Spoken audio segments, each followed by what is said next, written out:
Estamos ao vivo, estamos ao vivo. Bom dia para todos. Você que está chegando aí no YouTube, você que está aqui com a gente no Zoom também. Muito bom dia para vocês. Você que está no YouTube aí, deixe seu like, não deixe de compartilhar o conteúdo para que você possa aí realmente transformar vidas.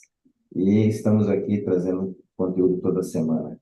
E agora estamos com a série aqui sobre a área de tecnologia, a área de TI, com André Forte. Deixe o seu like, compartilha, comente aí, é muito importante para a gente e relevante essa questão de você estar aí comentando os nossos conteúdos. E se você achar que esse conteúdo pode transformar a vida de alguém, compartilha, né? Manda isso aí para alguém dar uma olhada. Nosso conteúdo fica aí no YouTube de forma gratuita. E todos os dias estamos trazendo live aqui, conhecimento para que você possa consumir conteúdo gratuitamente. Beleza? Vamos que vamos. André Forte, a palavra é sua, meu amigo, e traga aí hoje a segurança para a gente. Bom Tá dia, bom? gente. Bom dia para todo mundo. Hoje o assunto é sobre segurança. Segurança, um assunto importantíssimo hoje que vivemos num mundo conectado, né? Altamente conectado. E é muito importante a gente se preocupar com segurança. Apesar de muitas plataformas oferecerem segurança, nem sempre elas conseguem.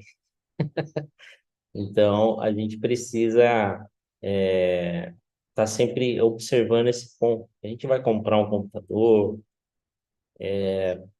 vai instalar, vai pôr lá nossos filhos para mexer no computador, e é muito importante a gente se preocupar com esses detalhes de segurança, porque a- existe uma avalanche de ataques diários, todos os dias tem ataques de de vírus, né? No mundo inteiro, tá? Não tem, porque assim, vamos lá, vamos separar um pouquinho as coisas. Ah, no mundo da TI existe o que a gente chama aí de vírus de computador, tá? Que é nada mais é do que um programa, um software que ele tem uma instrução muito simples. Geralmente ele faz somente uma operação, ele só faz uma coisa, tá? E, e aí ele pode ser e ali esse vírus ele pode se classificar ali, ele tem uma série de classificações, mas ele pode ser um vírus destrutivo, um vírus que apaga ou que bagunça os seus arquivos. Ele pode ser um vírus do tipo verme, né? É um vírus ele se multiplica dentro do seu computador. Então, ele entra, é igual um verme, né? Ele entra e começa a se replicar várias vezes. Então, ele é um vírus mutante, né? Ele vai se replicando e se modificando sozinho. E ali ele tem alguns objetivos. Ele pode não só se multiplicar, mas com o objetivo de roubar informações.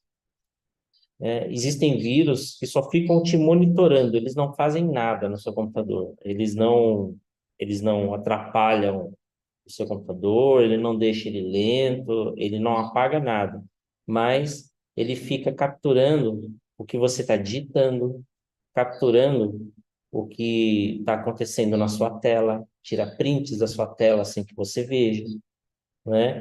E aí essa informação é enviada para um link que ele já tem programado, que é para o hacker ou para a pessoa que enviou aquele tipo de arquivo para você, tá?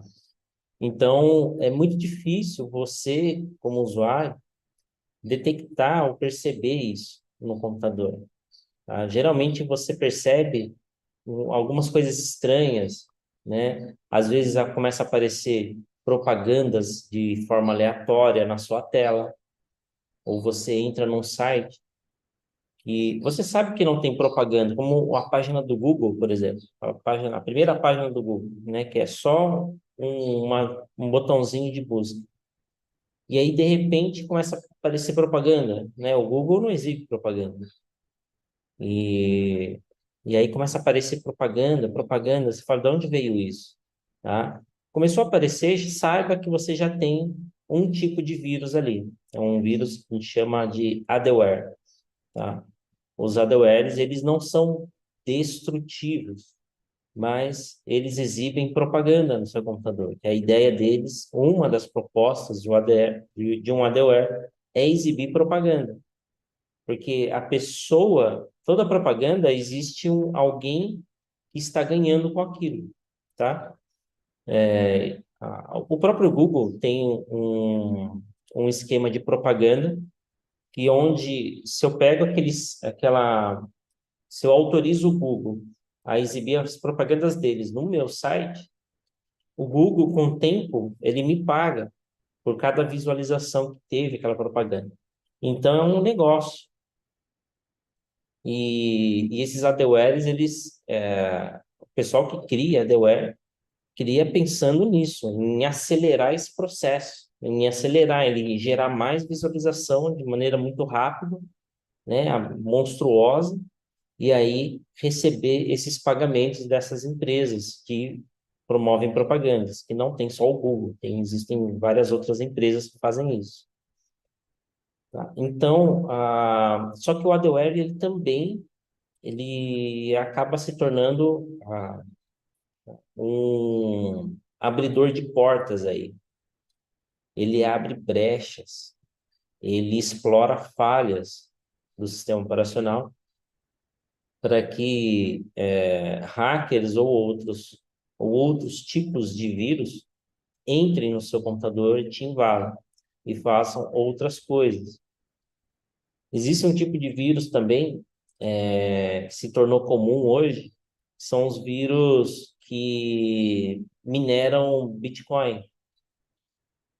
Então, às vezes você quer dar uma de esperto, né? Ontem nós falamos sobre alternativas e a gente sabe que tem muitos técnicos que instalam sistemas operacionais piratas, pacote de Office pirata no seu computador, e aí eles usam de softwares de ativação, que tem vários por aí. E geralmente esses softwares de ativação acabam instalando junto com algum tipo de adware ou algum tipo de programinha para fazer alguma coisa para ele. Porque ele não vai fazer aquele programa de graça para você. Ele não vai criar. Nenhum programador vai fazer as coisas de graça, totalmente de graça. Senão seria um projeto open source. Quem faria um projeto open source tentando burlar um software proprietário? Né? Ninguém faria isso. Então, geralmente, esses softwares de ativação instalam um tipo de adware que faz com que o seu computador se torne um minerador de Bitcoin sem você saber. Tá? Então, no tempo em que seu computador estiver parado, mas conectado à internet, ele vai estar minerando, ele vai estar trabalhando, ele vai estar funcionando. E qual que é o problema disso? O problema é que ele acaba gerando um desgaste físico do seu equipamento, tá? Ele gera um consumo grande principalmente de processamento gráfico, tá? Porque é no processador gráfico que se minera Bitcoin, tá? Então, ele acaba gerando um consumo grande de processador, consumo de memória, uma série de outras coisas. E o pior, tudo aquilo que ele está minerando não é para você, é para quem gerou aquele software, tá? Então, assim, eles fazem uma série de outras modificações no sistema que uma vez eu vi um especialista da Microsoft fazendo uma comparação. ele pegou o sistema original do Windows e aí ele fez uma análise de todos os arquivos, tá? Depois, ele fez a aplicação de uma dessas softwares de ativação conhecidos aí, que tem em sites aí. O software fez a ativação e aí ele rodou a mesma aplicação para ver o que gerou de modificação dentro do sistema. Sem brincadeira, foi mais de 1.000 arquivos alterados. Foram mais de 1.000 modificações em arquivos de sistema do Windows, né? E então, às vezes um softwarezinho pequenininho, ele gerou um volume gigantesco de modificações que você, como usuário, você não sabe, você não entende que ele está fazendo ali, né? Então, por isso que é muito importante vocês trabalharem com softwares originais, tá? Procurar sempre utilizar só e fugir desses ativadores para não sofrerem algum tipo de risco, porque é fato que sofrerão, tá? E aí, então, assim, você tem os vírus destrutivos, você tem esses vírus, tem o tipo adware, você tem esse tipo de vírus que fica minerando, e você também tem um tipo de vírus, foi muito conhecido um tempo atrás, um tal do ransomware. O ransomware, ele cata seu arquivo, aplica uma criptografia, fazendo com que você perca completamente o acesso. Ele embute uma senha. E aí você não sabe essa senha. Quem pôs foi o vírus. E aí, num belo dia, quando você ligar o computador, ele vai pedir uma senha. E você não. E aí você não tem essa senha, o teu computador está completamente criptografado, completamente. Todos os seus arquivos, eles foram completamente sequestrados pelo, pela pessoa que mandou aquele tipo de vírus para você. E aí, geralmente, eles colocam lá um código para você fazer um pagamento de Bitcoin para ele liberar o computador para você, tá? É uma forma de extorsão, né? Então, como é que você se protege dessas coisas? Ah, hoje, você tem diversos antivírus no mercado, tá? Tem uma gama gigante aí. Quando o próprio Windows 10 e o Windows 11 ele já vem com um sistema de proteção de antivírus que a própria Microsoft fornece, que não é ruim, é uma boa proteção. Ele oferece ali uma proteção interessante que funciona. No entanto, existem ferramentas melhores, mais poderosas.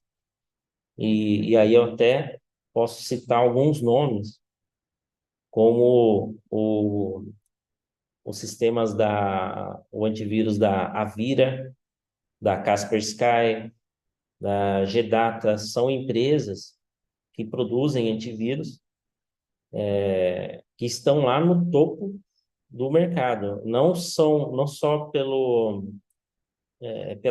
pela, por serem mais conhecidas, mas porque oferecem, de fato, um produto que realmente funciona e funciona muito bem. Tem outras no mercado, como o Avira, o Avast, tem, tem o McAfee, tá? Que são bons também, mas estão aí, vamos dizer assim, um degrauzinho abaixo, tá? De modo geral. Eles oscilam, né? O Avast oscila muito, assim, ali, às vezes ele iguala, mas depois cai, às vezes ele fica nessa onda. O interessante seria vocês darem uma olhada em alguns sites. Eu tenho dois sites que eu costumo ver, são sites de empresas especializadas em análise de antivírus. Por isso que eu estou citando esses três aí, porque elas estão sempre no topo das análises, estão sempre ali na vanguarda. E todos que utilizaram esse tipo de antivírus raramente têm algum tipo de problema, tá? E E assim, é importante vocês terem ao menos um antivírus instalado. Ao menos não, somente um antivírus instalado. Por quê? Eu já vi clientes, né? Eu já peguei máquinas de clientes que tinham lá dois antivírus e aí ele reclamava que tinha vírus. Pô, mas eu coloquei dois. Às vezes tinha três antivírus, né? Só que o que que acontece? Um antivírus, ele briga com o outro, tá? Então, se entra um vírus na máquina, esse antivírus vai lá e pega. Só que o que que ele faz? O que o antivírus faz? Ele cata o arquivo e isola ele. Ele coloca aquele arquivo, aquele programa do vírus, que ele é um programa, ele coloca ele num lugar onde aquele programa não vai funcionar, tá? Então ele muda de lugar. Ele, em vez de ficar num lugar que ele ia rodar, ele vai para um outro lugar, tá? É a tal da quarentena. Então ele cata aquele arquivo e muda ele de lugar. Quando muda de lugar, o outro antivírus vai perceber, falar, opa, tem um vírus nessa pasta estranha aqui, porque para ele é estranho. A quarentena do outro antivírus é estranha para esse antivírus. Então ele vai lá e tenta pegar o arquivo. E ficam numa briga os dois, né? Os dois ficam brigando e não funciona nada. Aí acaba um que não funciona, porque no momento que um cata o arquivo, ele fica bloqueado, aí o outro antivírus quer pegar também, aí ele tenta bloquear. É uma coisa, assim, não funciona, tá? Não funciona. E, e aí acaba que um antivírus pode, um antivírus que não seja tão bom quanto o outro, acaba abrindo alguma brecha e aquele vírus entra na máquina. Porque isso é um problema. Quando o vírus entra na máquina, acabou o antivírus, tá? Uma das características de qualquer vírus é inibir a ação do antivírus. É uma das premissas de um vírus. Então, ele identifica, ele tenta reconhecer os principais antivírus do mercado e ele, de alguma forma, ele tenta inibir a ação do antivírus. Tá? Todo antivírus tem um recurso chamado, tem um recurso de, é um recurso onde eu coloco, a, como é que fala? Onde eu coloco, onde eu indico para ele quais programas ou quais arquivos eu não quero que ele analise, tá? São exceções. Então, eu digo para o meu antivírus, ó, você verifica tudo, menos essa pasta. Então, tudo que colocar nessa pasta, ou menos esse programa, não verifica ele. Tá? Então, sempre que eu executar esse programa, você não vai fazer nada. É uma exceção. E aí, esses vírus acabam se auto-colocando como exceção dentro de um antivírus. E aí, a partir do momento que ele executa uma segunda tarefa, que é literalmente desligar o antivírus. Porque ele começa a ter direitos administrativos dentro do sistema, e aí ele fecha de vez o antivírus simplesmente para de funcionar. E mesmo que você tente rodar o antivírus, você não vai conseguir, porque tem um carinha lá bloqueando a ação daquele antivírus, tá? Então, esse é o grande risco de você executar o vírus de fato entrar no seu computador, porque você fica totalmente vendido naquele momento. Mas como que a gente arranca ele fora? Como que a gente se protege? Ah, é sempre importante não apenas instalar um antivírus, mas também executar uma tarefa que todos eles têm, que é de análise completa do sistema. Geralmente, a análise completa, ela não vem ativa, ela não vem programada. É você que tem que programar. O que vem programado automático é uma análise rápida, né? Análise rápida geralmente vem, mas a completa não vem. A completa vai olhar o seu computador inteirinho, vai olhar tudo. E ainda assim, você tem ajustes, configurações que você pode fazer para fazer com que essa análise completa fique mais completa ainda. Porque dependendo do computador, esse tipo de análise pode levar aí 2, 3 horas para ser concluído, né? Vai depender muito do computador, do equipamento, da velocidade que ele tem. Mas é importante fazer uma análise completa, pelo menos uma vez por mês. Você programar, eu vou almoçar, vai lá, manda fazer a análise completa e vai almoçar, vai fazer qualquer coisa. Um momento que você vai ficar fora por muito tempo, é importante fazer essa análise completa, principalmente quem trabalha com computadores Windows, tá? Tudo isso que eu estou falando acontece muito em computadores Windows, mas acontece em tudo, tá? Em todos os computadores. Agora, além do antivírus, tem alguma outra forma que a gente pode usar para se proteger? Os sistemas operacionais hoje têm um carinha chamado firewall. O firewall, se a gente traduzir, né, seria um muro de fogo, né, uma parede de fogo, ou uma parede corta-fogo, depende de como você interprete. Mas a ideia é bem essa, né? Imagina você chegando e tem uma parede de fogo na sua frente, você para, né? Você não vai mais para frente, porque essa que é a ideia, né? O firewall, ele é um recurso que você utiliza em rede para bloquear pacotes. Você controla quais os pacotes que entram, quais os pacotes que saem. Mas, André, o que é pacote? O que é isso? Tá, vamos lá. A rede, quando a gente fala em rede de computador, não é só a rede que você tem aí no seu escritório, na tua loja, é a internet também. A internet é uma rede. Ela funciona exatamente da mesma forma que uma rede que você tem aí no seu escritório ou na sua casa. É a mesma coisa. A diferença é que você está se conectando em um servidor que está do outro lado do país, que está em outro lugar, né? Mas a informação que corre dentro desse cabo ou dentro dessa rede, ela é dividida em pacotes, né? Em pequenos pacotes, realmente. E aí, cada pacote, ele tem um código, ele é dividido em em pequenos, ele é, ele é separado por vários códigos. Se eu não me engano, são mais de 60, eu não lembro exatamente, eu vou cometer uma gafe gigantesca aqui. São mais de 65 mil pacotes que existem, tá? São pequenos códigos. Quem trabalha com TI já meio que sabe, né? Por exemplo, ah, o tráfego de e-mail geralmente usa os protocolos, né? Protocolo de rede 21. Então, a porta, a gente chama, né? A porta 21, o protocolo de rede que utiliza a porta 21 é a porta de e-mail.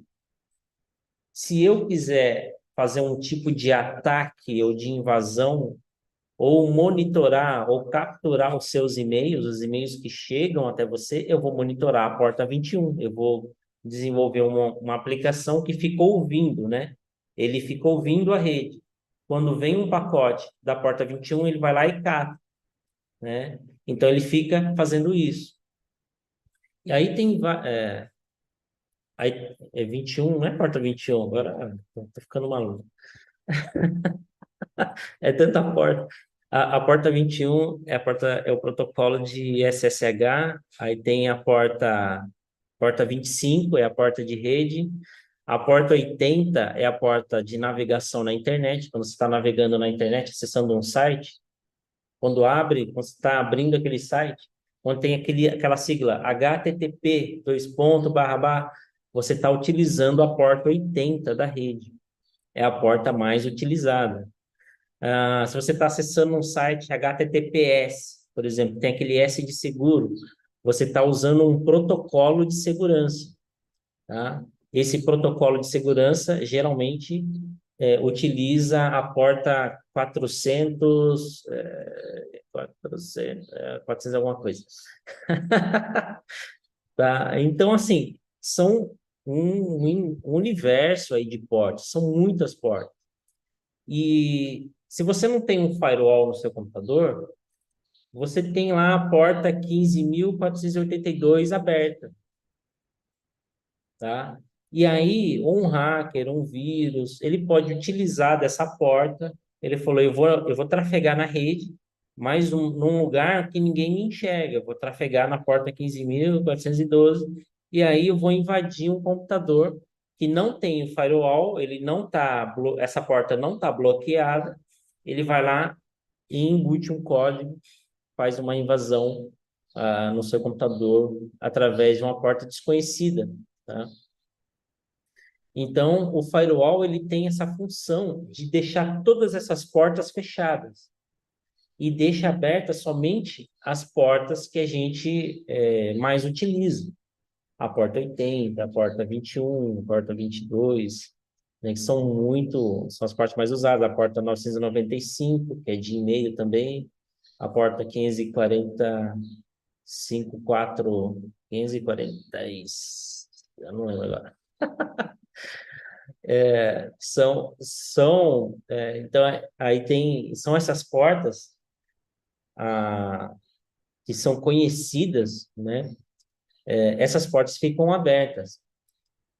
E é por isso, e aí entra esse trabalho em conjunto, de você ter um firewall e de você ter um antivírus, porque aquilo que o firewall deixa entrar, o antivírus tem que olhar, o antivírus tem que estar olhando, ele tem que estar monitorando, né? O tráfego de e-mail, o tráfego da sua internet. Tá tendo muito tráfego na porta 80, né? Porta de internet, a porta da minha rede de internet. Aí o antivírus ele tem que estar sempre olhando, tem que estar sempre monitorando, né? Ele é como se fosse algum ouvinte, ele fica assim ouvindo, né? Passou, não, aqui tá tudo bem, aqui tá tudo bem. Opa, o que que é esse cara estranho aqui, né? E aí é onde ele tem que bloquear aquela tentativa de entrada de algo estranho no seu computador. Então, quanto a firewall, os sistemas operacionais hoje, todos eles têm, sem exceção, todos já vêm pré-configurados com um sistema de firewall, mas ainda assim, o sistema, a forma com que o firewall funciona,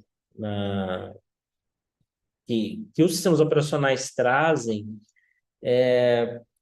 ele vamos dizer assim, simples, tá? Então, é muito fácil um vírus ou um adware que entrou no seu computador ir lá no firewall e abrir uma porta sem que você saiba, tá? Ele vai lá e abre uma brecha, ele abre um ponto de entrada no seu computador. Ponto de entrada é um ponto de saída sem que você perceba, até porque ele já está no seu computador, e aí seu computador fica mais vulnerável ainda. Então, a ação de um bom antivírus não é somente detectar esses tipos de softwares maliciosos, mas também de corrigir o firewall, corrigir o estrago que ele fez, tá? Então, esses antivírus que eu passei para vocês, o Kaspersky, o Avira, o Gedata, eles fazem isso, tá? Eles já fazem essas correções. Eles não só pegam o vírus, mas também corrigem o firewall de vocês.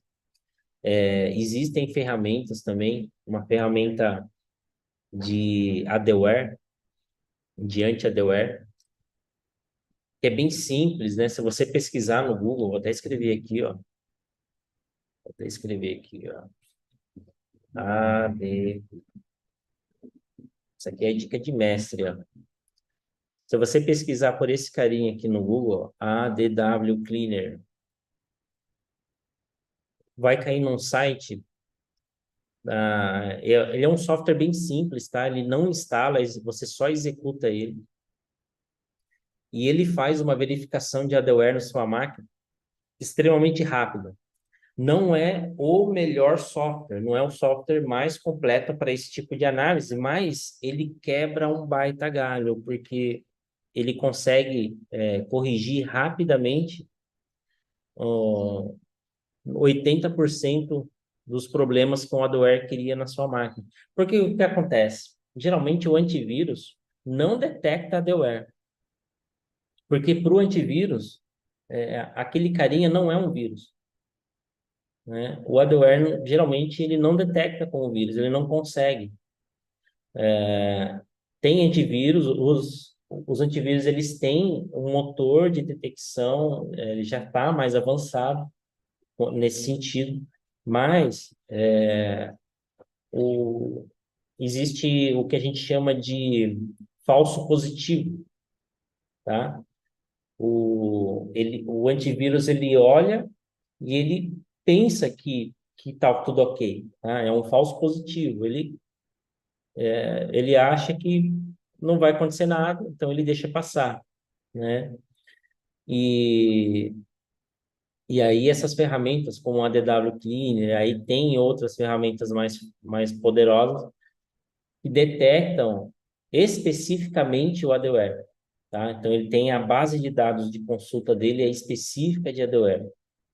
Então, eu sempre costumo trabalhar com esses dois carinhas. Sempre que eu pego uma máquina que tem problema para olhar, para arrumar, a primeira coisa que eu passo é esse carinha aí, o ADW Cleaner, que ele já vai me dar uma pista do nível de problema que eu vou enfrentar mais para frente. Porque, olha, sem brincadeira, hoje a maioria das infecções em computador é de adware. A grande maioria. Grande, grande, grande maioria é de adware. É impressionante a quantidade.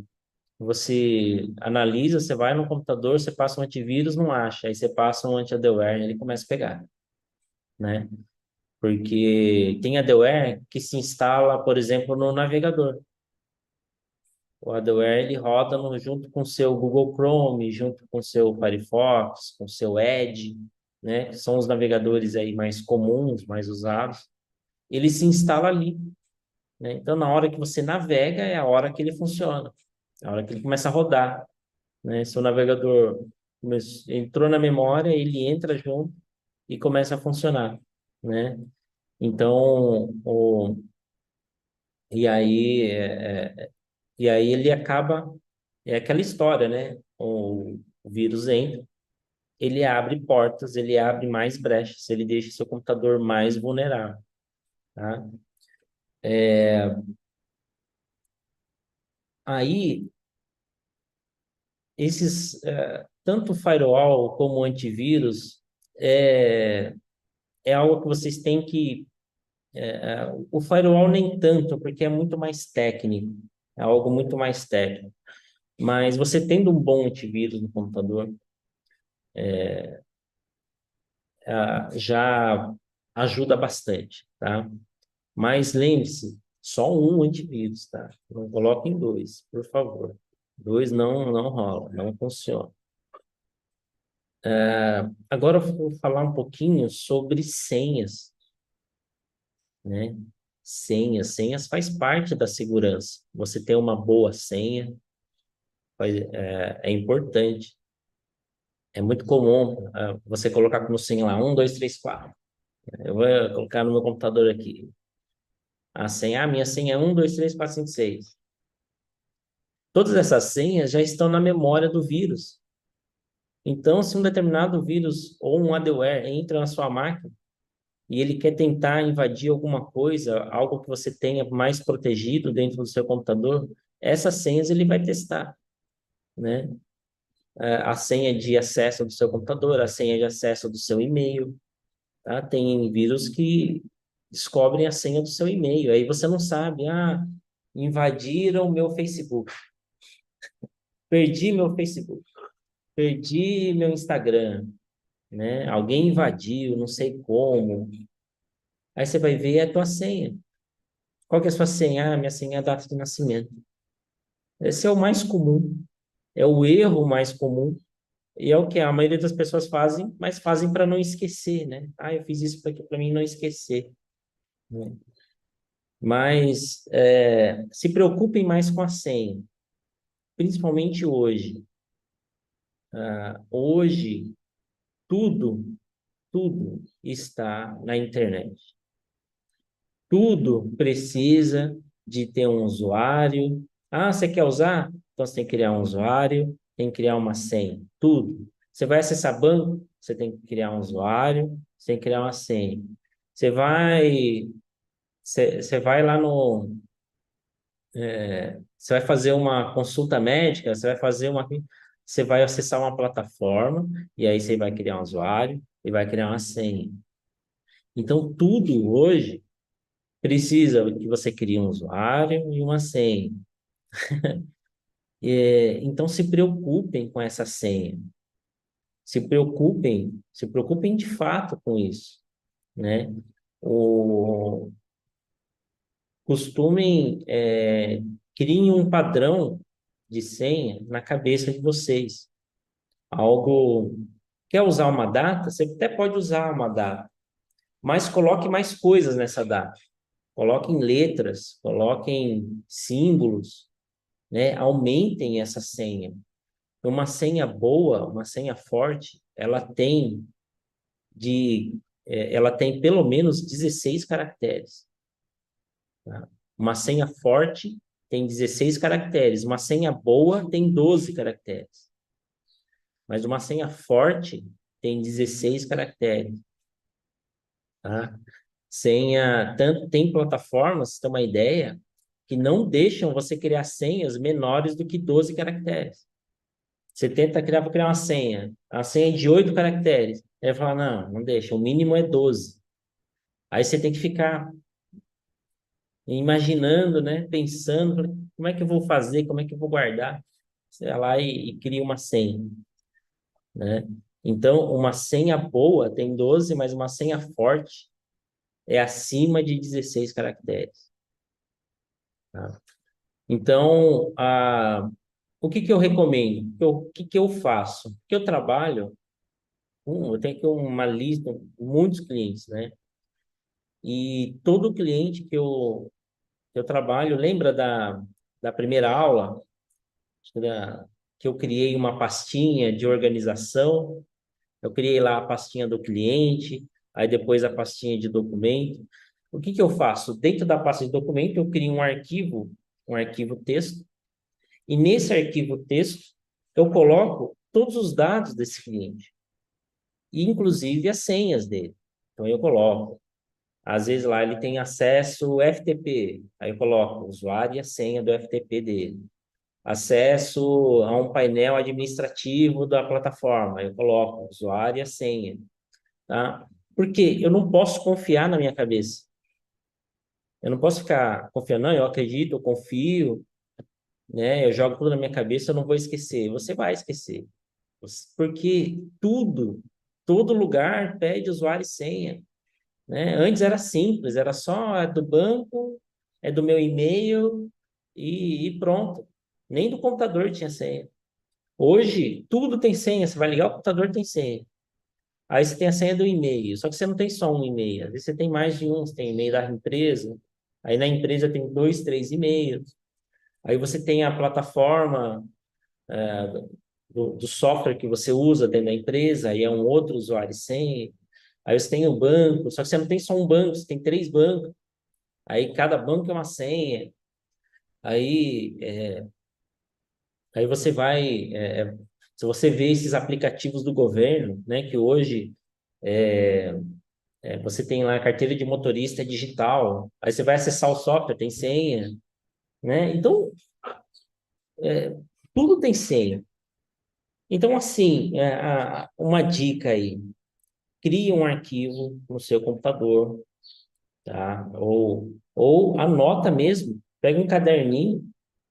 Eu tenho vários clientes que fazem isso e eu até recomendo que façam mesmo. Pega um caderninho na sua casa e comece a escrever. Anota essas senhas. Banco tal, aí tem lá, a senha é essa. O código segurança é esse, né? Aí, do site tal, do e-mail tal, anota, escreve, porque é importante, quando vocês forem criar essas senhas, criem elas de maneira forte, criem elas grandes. E mais um detalhe, não repitam a senha. Muito cuidado com repetição de senha. Aí eu coloco a mesma senha em tudo, tudo. Aí imagina, ou, por exemplo, posso dar um exemplo aqui. A, a Sony, ela tem um videogame chamado PlayStation, que já está na versão 5, PlayStation 5. Esse videogame, ele tem um sistema de onde você navega online. Então você compra jogos de dentro do videogame. Você está com o videogame, você conecta ele na internet. Aí esse videogame ele te obriga a criar um usuário, uma senha, olha lá. E lá logando na plataforma da Sony, você tem lá o acesso a toda uma comunidade. E você consegue comprar jogos, você consegue compartilhar os seus pontos, né, daquele jogo que você está jogando, tá? E aí, então, e ali dentro você tem informações de cartões de crédito, né? Como você faz compras dentro da plataforma, você precisa de um cartão de crédito vinculado, cadastrado, aqueles dados ficam ali. E aí, o que aconteceu alguns anos atrás? Os dados de usuários da Sony foi vazado, né? Alguém invadiu e conseguiu roubar os dados da Sony. E aí, o que acontece? Essa pessoa de posse desses dados, ela pode, de alguma forma, descobrir a sua senha. Ela vou ver esse usuário aqui. Esse usuário gasta bastante. Está aqui, ó, nos dados eu estou vendo. O cara gastou aqui uma nota com o jogo. Então, é um cara que tem dinheiro. Qual que é a senha dele? Aí ele vai ter lá o nome dele, vai estar os dados dele, o endereço dele, vai estar tudo ali, né? E aí, de posse desses dados, deixa eu ver o e-mail, deixa eu ver se eu consigo invadir. Aí vai usar as técnicas já conhecidas. Eu vou tentar a data de nascimento. Eu vou tentar a mesma senha da plataforma. Opa, invadi. Consegui acessar o e-mail dele. Aí imagina um hacker, com uma, com esse objetivo malicioso. Imagina o estrago que ele pode fazer. De repente, será que ele tem banco? Deixa eu ver qual que é a senha do aplicativo dele. Ele vai lá e invade o teu banco. E aí ele faz operações e para o banco foi você que fez, né? Aí a culpa nem é do banco, a culpa é sua, literalmente sua, né? Porque o hacker descobriu, acessou e fez lá o estrago na sua conta, tá? Então, se você trabalha com senhas diferentes em plataformas diferentes, você minimiza esse tipo de risco. Ah, e se alguém invadir lá, eu vou me cadastrar de, num site de loja virtual. Eu estou comprando um produto, aí tem aqui essa loja, e aí, para mim comprar, eu tenho que ter um usuário e uma senha. Aí eu vou pôr a mesma senha do meu e-mail. E se alguém invade aquela loja, e se os dados daquela loja são vazados, e a pessoa descobre a minha senha, né? Ela vai invadir o meu e-mail, ela vai invadir, e ela invadindo o meu e-mail, as chances que ela tem de invadir todos os outros serviços que eu trabalho é muito grande, porque ela pode solicitar recuperação de senha. Eu vou lá no Facebook, recuperação de senha, vai cair no meu e-mail, aí eu vou ver lá o código, você entendeu? Então, aquilo que é crítico, costume por senha diferente, que nem banco, o teu e-mail pessoal, tem que ser senhas diferentes. Os sites que vocês costumam fazer compras online, coloque uma senha diferente nesses sites, tá? E para aqueles outros sites cuja informação não é tão importante, não é relevante, ou que você perceba que mesmo que alguém invada, ele não vai ali, não vai ter informações importantes suas ali dentro. Aí você cria uma quinta senha, uma quarta senha, para acessar nesses sites. Eu costumo ter uma senha padrão quando eu estou em algum site desconhecido, estranho, e eu preciso só de uma informação. Só que para mim pegar essa informação, eu tenho que me cadastrar. Então, eu costumo ter um e-mail e uma senha simples, um e-mail diferente, uma senha simples, só para esse tipo de site. Eu vou lá, coloco lá. Então, se o cara invadir, se ele roubar, não vou perder nada, não vai acontecer nada comigo, tá? Mas o meu e-mail pessoal, meu e-mail principal, ele tem uma senha diferente. O meu banco tem uma senha diferente. Aí as plataformas, eu trabalho com hospedagem de site, então eu tenho acesso a plataformas. Essas plataformas têm senhas diferentes, tá? Então é importante que vocês tenham esse cuidado com senha, tá? Muito, muito importante. Crie senhas fortes, crie senhas grandes e anotem as senhas, tá? Anotem, porque a gente esquece, né? A gente esquece, principalmente se você está com o celular. O celular hoje tem o tal da digital, né? Quem tem o iPhone tem o recurso lá do Face, né? Ele se aponta o celular, o celular é a senha é o seu rosto. Mas e se um dia alguém precisar usar? Alguém precisar acessar, né? Como é que vai fazer? Você tem que saber essa senha. Você tem que guardar ela em algum lugar. Você tem que ter isso guardado, tá? Então, tenho essa preocupação, tá joia? O tempo voou, correu e eu falei demais. Eu vou abrir aí para vocês comentarem alguma coisa. Fico à disposição de todos. Se alguém tiver alguma dúvida, me pergunte. Ó, o Newton. Fala, Newton.